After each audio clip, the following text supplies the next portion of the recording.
Je bénis le Seigneur pour cette nouvelle vidéo sur la jalousie des faux frères. Que le nom de notre Seigneur Jésus-Christ soit à nouveau exalté, glorifié, magnifié, célébré dans le ciel, sur la terre et sous la terre. Et que tout le monde confesse que Jésus-Christ est Seigneur à la gloire du Dieu le Père. Et je remercie vraiment, je ne cesserai de le dire, tous mes frères et mes sœurs qui me soutiennent dans le secret, qui prient pour moi pour vos commentaires. Sachez que vous êtes d'un soutien précieux.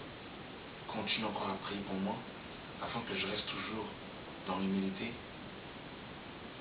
et que vraiment toute l'honneur et la gloire reviennent à Jésus-Christ de Nazareth dans toutes ces vidéos qui sont faites. Je ne mérite rien. Je suis un outil entre les mains du Seigneur. Je suis comme vous et toute l'honneur et la gloire revient à notre Seigneur de gloire, Jésus-Christ de Nazareth, celui qui est, qui était et qui vient, le Tout-Puissant. Alors je vais évoquer aujourd'hui le cas de la jalousie des faux frères. Alors j'aimerais encourager mes frères et sœurs qui sont dans le monde entier, qui vont suivre cette vidéo, à prendre courage et à ne pas déchoir de leur fermeté face aux calomnies, face aux murmures, face au mépris des faux frères, pour étouffer, pour casser, pour diminuer le zèle, l'amour, le feu que Dieu a mis en nous. Vous savez, à chaque fois que Dieu va susciter quelqu'un, à chaque fois que Dieu va prendre plaisir dans quelqu'un, Satan va toujours s'iriger. Les hommes qui sont dans la postérité du serpent vont toujours s'iriger pour justement attaquer, tuer, étouffer, éteindre le feu, l'amour, le zèle, l'onction que Dieu a mis dans un homme ou dans une femme qui craint véritablement le Seigneur. Satan n'aime pas les enfants de Dieu qui ont la crainte de Dieu et qui veulent faire sa volonté. Il va tout faire pour les détruire, pour les casser. Il va tout faire pour qu'ils puissent se détourner du droit chemin et du Dieu véritable. Il va tout faire pour qu'ils embrassent de fausses doctrines. Et s'il voit qu'ils ne vont pas fléchir dans la fausse doctrine, il va tout faire pour les marier à des impies pour que leur relation avec Dieu soit complètement erronée, détruite. Alors mon frère, ma soeur, j'aimerais t'encourager en ce jour. Sache que si tu crains vraiment le Seigneur, sache que si tu veux faire la volonté du Seigneur, eh bien Satan voudra toujours te détruire. Et on peut prendre un exemple. Il y avait cet homme qui s'appelait Job, qui était intègre. Et Dieu a dit à Satan, adule mon serviteur Job. Et Satan n'a pas apprécié que Job marchait en intégrité de vie par rapport à Dieu. Satan a voulu justement détourner la foi de Job pour que Job se détourne de Dieu. Lorsque Satan a vu Jésus-Christ de Nazareth, il ne pouvait pas le laisser de la sorte. Il a voulu le détourner de sa mission en le tentant. Nous l'avons vu notamment dans Jean chapitre 4, dans le désert, mais la parole nous dira que Jésus a été tenté en toutes sortes de tentations. Parce que Satan connaissait l'onction qui était en Jésus. Il connaissait le ministère de Jésus et Satan a voulu détourner Jésus de sa mission. Il a voulu détourner le cœur de Job face à la fidélité qu'il avait vis-à-vis de son Dieu. Ça veut dire quoi? À chaque fois qu'un homme ou une femme voudra faire la volonté de Dieu, marcher en conformité avec la parole de Dieu, Satan va toujours se dresser contre cet homme, contre cette femme. Il y aura toujours des impies, des faux frères qui vont se lever, s'ériger contre le ministère de cet homme ou cette femme. Il y a encore un autre cas de figure. On peut voir le cas de Mariam et Aaron. Ils ont vu que leur petit frère parlait face à face à Dieu. Ils ont commencé à murmurer contre Moïse. Ils ont dit, Dieu aussi ne nous parle-t-il pas à nous aussi? La jalousie. Ils ont eu, non pas que Mariam et Aaron étaient des faux frères, mais ils ont eu de la jalousie vis-à-vis de leur petit frère parce que Moïse a eu une grâce particulière. Il ne faut pas que nous nous envions les uns les autres, parce que nous avons un seul intérêt, c'est de gagner les âmes et de présenter tout homme devenu parfait en Christ. C'est ça la motivation, c'est ça notre but. Si nous avons compris que nous sommes un corps, si nous avons compris que nous travaillons ensemble, alors travaillons main dans la main, mais ne nous divisons pas, ne nous haïssons pas. Nous allons prendre certains passages, selon les Écritures toujours, parce qu'il faut toujours que nous puissions parler Bible à l'appui. Il faut que nous puissions vérifier ce que l'on dit, parce qu'il en va du salut des âmes. Alors je suis dans Genèse chapitre 4, à partir du verset 1. Adam connut Ève sa femme. Elle conçut et enfanta Caïn. Et elle dit, j'ai formé un homme avec l'aide de l'Éternel. Elle enfanta encore son frère Abel. Abel fut berger et Caïn fut laboureur. Au bout de quelque temps, Caïn fit à l'Éternel une offrande des fruits de la terre, et Abel de son côté en fit une des promenées de son troupeau et de leur graisse. L'Éternel porta un regard favorable sur Abel et sur son offrande, mais il ne portera pas un regard favorable sur Caïn et son offrande. Caïn fut très irrité et son visage fut abattu. Et l'Éternel dit à Caïn, pourquoi es-tu irrité et pourquoi ton visage est-il abattu? Certainement, si tu agis bien, tu relèveras ton visage. Et si tu agis mal, le péché se couche à la porte et ses désirs se portent vers toi, mais toi domine sur lui.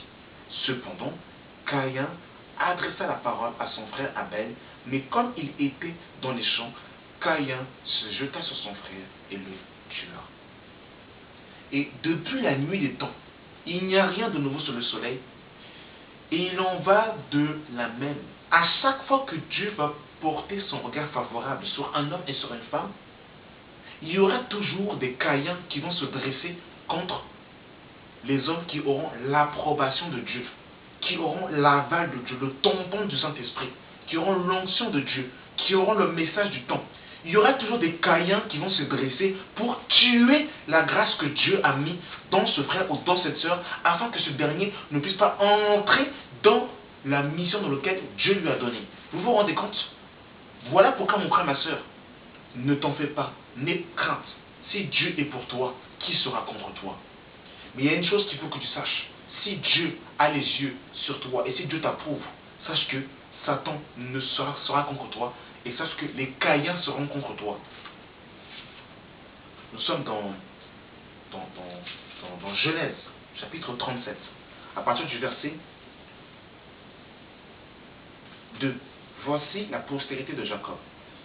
Joseph était âgé de 17 ans, faisait paître le troupeau de ses frères. Ses enfants étaient auprès des fils de Bélia et des fils de Zilpa, femme de son père. Et Joseph rapportait à leur père leurs mauvais propos. Israël, les questions de Jacob, aimait Joseph plus que tous ses autres fils, parce qu'il l'avait eu dans sa vieillesse, et il lui fit une tunique de plusieurs couleurs. Ses frères virent que leur père l'aimait plus qu'eux, tous, et ils le prirent en haine. Il ne pouvait plus parler avec amitié. Joseph eut un songe. Il le raconta à ses frères, qui le haïssaient encore davantage. Il leur dit, écoutez donc ce songe que j'ai eu. Nous étions alliés des gerbes au milieu des champs. Et voici, ma gerbe se leva et se tint debout. Et vos gerbes l'entourèrent et se prosternèrent devant elle. Ses frères lui dirent, est-ce que tu régneras sur nous? Est-ce que tu nous gouverneras? Et il le haïssait encore davantage à cause de ce songe et à cause de ses paroles. Vous vous rendez compte? Ça veut dire que quand Dieu va vous donner une grâce, quand Dieu va vous donner un don, ceux qui sont de la postérité du serpent, ceux qui sont semblables à Caïn, voudront toujours vous abattre, voudront toujours vous fermer la bouche, voudront toujours vous faire taire, parce qu'ils ne supportent pas l'approbation de Dieu sur votre vie, parce qu'ils ne supportent pas le fait que Dieu est avec vous, parce qu'il ne supporte pas que vous fassiez des choses que eux ne font pas. Vous vous rendez compte? Je ne veux pas tout lire parce que c'est une assez longue histoire, mais je vous conseille de lire cette histoire par la suite en Genèse 37. Je suis au verset 23. Lorsque Joseph fut arrivé auprès de ses frères, ils le dépouillèrent de sa tunique, de la tunique de plusieurs couleurs qu'il avait sur lui. Ils le prirent et le jetèrent dans la citerne. Cette citerne était vide. Il n'y avait point d'eau. Ils s'assirent ensuite pour manger. Ayant levé les yeux, ils virent une caravane d'Ismaélites venant de Galade. Leurs chameaux étaient chargés d'aromates et de baume et de myrrhe qu'ils transportèrent en Égypte. Et c'est par la suite que Joseph va être ramené en esclave en Égypte. Parce que ses frères l'ont vendu. Ses frères de sang. Vous vous rendez compte? À cause de la grâce que Dieu avait mise sur Joseph. Est-ce que vous vous rendez compte? Il n'y a rien de nouveau sous le soleil. Mon frère, ma soeur, lorsque tu seras dans une assemblée et que tu vas marcher dans l'humilité, dans la crainte de Dieu, que tu vas marcher en conformité avec le Seigneur et que Dieu jettera un regard favorable sur toi, il y aura toujours des hommes qui voudront t'abattre, qui voudront te faire taire, qui voudront que tu tombes dans un péché afin que tu ne puisses plus parler selon les oracles du Seigneur. Vous vous rendez compte? Est-ce que vous pouvez vous en rendre compte?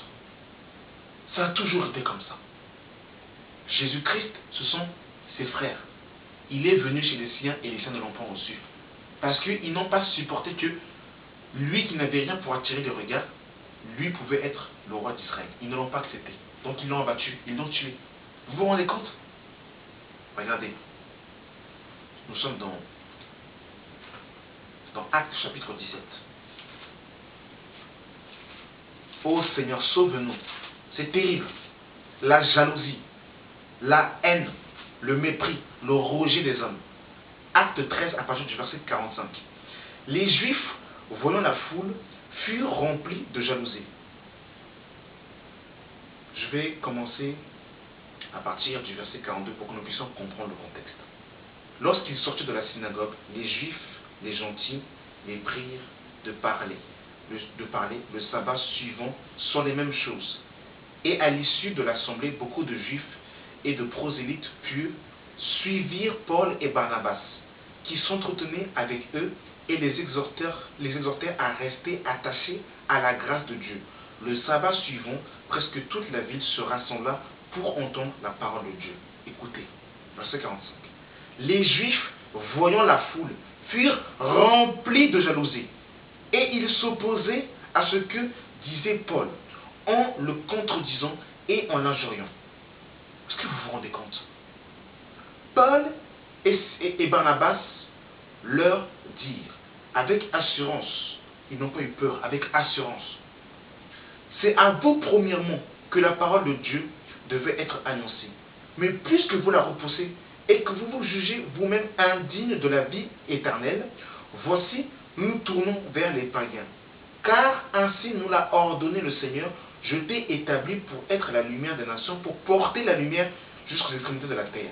Les païens se réjouissaient en entendant cela, ils glorifiaient la parole du Seigneur, et tous ceux qui étaient destinés à la vie éternelle crurent.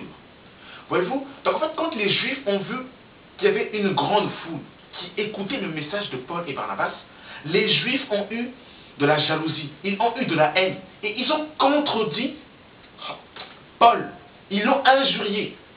À chaque fois que les impies, les jaloux, verront que le message authentique du Seigneur est divulgué, ils vont toujours se dresser pour contredire, pour s'opposer, pour fermer la bouche.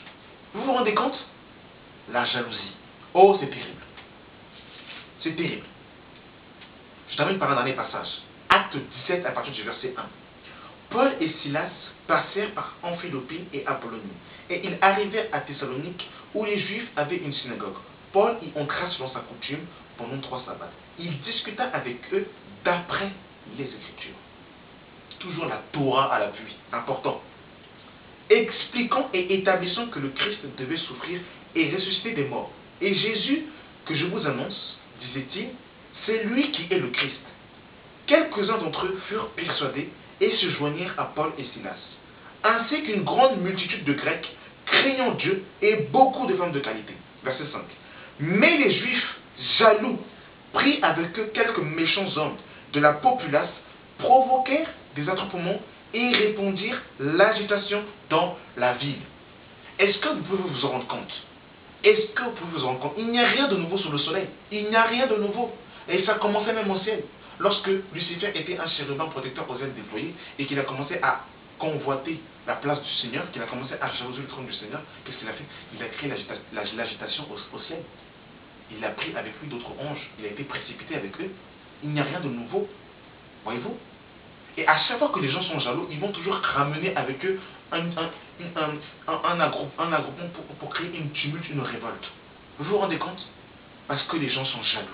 Parce que quand Dieu a ses regards sur vous, les gens ne le supporteront pas. Quand vous avez la grâce de Dieu sur votre vie, les gens ne le supporteront pas. Quand vous marchez avec Dieu, les gens ne le supporteront pas.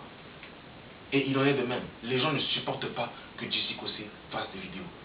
Les gens n'apprécient pas qu'il divulgue des choses qui ne sont pas dites dans certaines assemblées. Les gens ne le supportent pas. Non pas que je suis le meilleur, loin de là.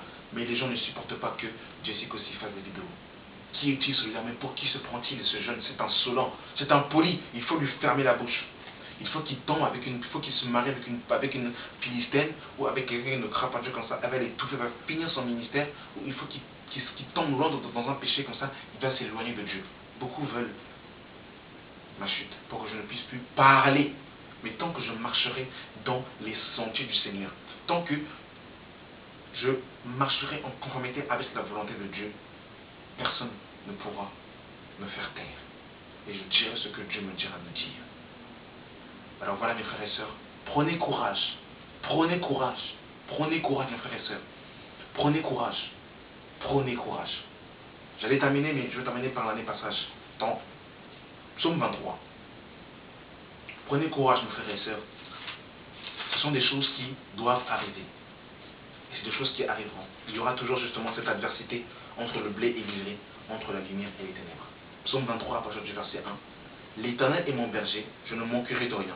Il me fait reposer dans de verts pâturages. Il me dirige près des eaux paisibles. Il restaure mon âme et me conduit dans les sentiers de la justice à cause de son nom. Quand je marche dans la vallée de l'ombre de la mort, je ne crains aucun mal, car tu es avec moi. Ta houlette et ton bâton me rassurent. Verset 5. Tu dresses devant moi une table en face de mes adversaires. Tu oins ma tête, tu oins d'huile ma tête, et ma coupe dévore. Ma coupe dévore. Voyez-vous? Donc, le Seigneur, justement, face à nos adversaires, il fait descendre sur nous sa grâce. Donc, n'ayez crainte, mes frères et sœurs. Le Seigneur dresse une table entre vous et vos adversaires. Et il va confondre vos adversaires de la même manière que Dieu a confondu l'armée de Pharaon face aux Hébreux, face à la mer Rouge. Ils ont été engloutis dans la mer Rouge. Et le peuple de l'Éternel a vu l'armée de Pharaon être engloutie par la mer Rouge. Donc Dieu permettra que vous voyez vos ennemis être engloutis par la mer, être engloutis par la main puissante de l'Éternel. Merci Seigneur pour cette vidéo. Merci Saint-Esprit de nous avoir conduits dans cette vidéo et que ton nom soit béni, soit glorifié. Au nom de notre Seigneur et Sauveur Jésus-Christ de Nazareth. Amen.